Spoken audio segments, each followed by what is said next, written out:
Thank you, sir, for allowing me to present here. I'm debating in the favor of Kerato lenticule extraction. So the case scenario is patient with low myopia for refractive surgery, low horizontal wide to wide, and yellow zone on Bellin-Ambrosio display. Why we are debating this? Because none of us want post-refractive surgery ectasia.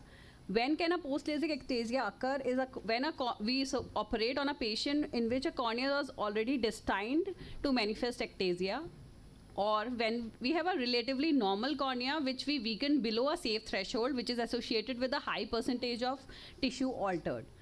So we all know that Bellin-Ambrosio display map is based on enhanced best fit sphere.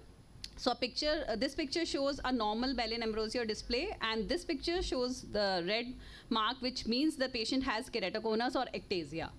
So in this case specifically, when we look at the quad map, the axial sagittal curvature map looks normal. There is no inferior superior asymmetry. Elevation at the front and the back is also normal, and thickness is around 620 microns, which is normal. But when we looked at the Bellin-Ambrosio display of this patient, it shows the red and the yellow zone, which shows ectasia basically.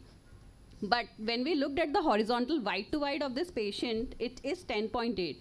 So basically, when we have a cornea with less horizontal wide to wide, cornea tend to accommodate more thickness in the less area, which mimics the elevation on the bad display. Now, there are various papers which is being published on the false positive Bellin-Ambrosio and ectasia screening in small wide to wide diameters. So we should always correlate with the quad map.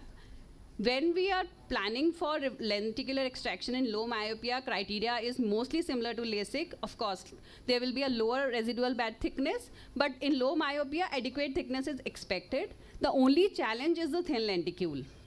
When we look into the risk versus benefit, there are various papers which has been published after ICL for elevated intraocular pressure and the retinal complications. Take-home points: bad map should not be interpreted in isolation. We should always correlate with the quad map features. Of course, lenticular extraction is an extraocular surgery, so always related to the lower level of risk.